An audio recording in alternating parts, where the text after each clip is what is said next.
দীর্ঘ লড়াইয়ের পর অবশেষে মৃত্যু হলো চাউমিন এগরোল বিক্রেতা দম্পতির। খবরের পর রাতেই শুরু হলো বিক্ষোভ। দক্ষিণ ২৪ পরগনার নরেন্দ্রপুরে দুষ্কৃতীদের বোমায় উড়ে যায় এগরোল দোকানের ঘরের চাল। দুষ্কৃতীদের বোমায় আহত হয় দোকানের মালিক সুজয় মণ্ডল ও তার স্ত্রী। তাদেরকে কসবার বেসরকারি নার্সিংহোমে ভর্তি করা হয় গত ১৬ অক্টোবর সকালে।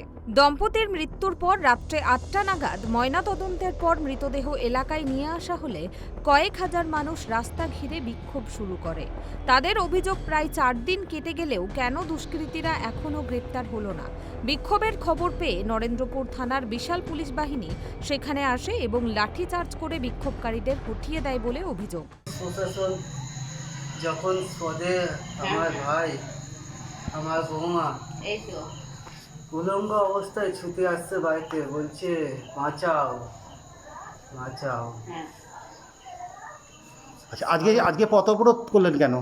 পথ অবরোধ হলো পুলিশ প্রশাসন কালকে কোনো ব্যবস্থা নিচ্ছে না। আমাদের বাড়িতে আসছে, এসে দেখছে তোমাদের বাড়িতে কত সিলিন্ডার আছে, কি আছে বলে আমাদেরকে ফাঁসানোর চেষ্টা করছে। বলছে সিলিন্ডার বাস করেছে, আচ্ছা, এরকমভাবে আমাদের ফাঁসানোর চেষ্টা করছে।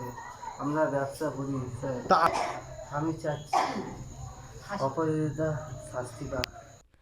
উল্লেখ্য, গত সোমবার সকালে যখন সুজয় মণ্ডল ওরফে কেলো আর তার স্ত্রী দোকান খুলতে যায়, সেই সময় বিকট আওয়াজ হয়ে ঘরের চাল উড়ে যায়। দুমড়ে মুচড়ে ভেঙে যায় অন্যান্য আসবাবপত্র। আহত হন সুজয় মণ্ডল ও তার স্ত্রী।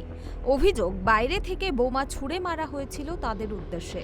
ঘটনাস্থল থেকে কিছু দূরে ছিলেন টহলদারি পুলিশ। আমার ছেলে বউ ভোরবেলা গেছে আগুনে, যেই আগুনে গেছে একটা ছেলে বোম ফেলে দিয়ে চলে গেল।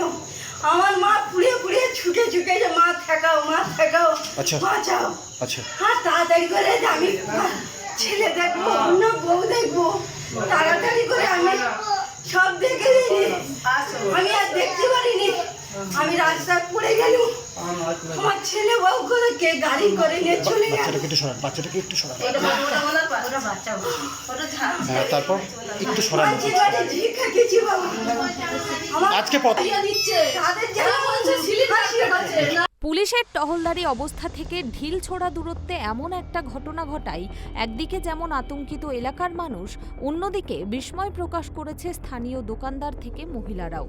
তবে দোষীদের ফাঁসির দাবিতে সোচ্চার পরিবার থেকে সকল এলাকাবাসীরা। দক্ষিণ ২৪ পরগনা থেকে গোপাল সিলের রিপোর্ট, ট্রাইব টিভি।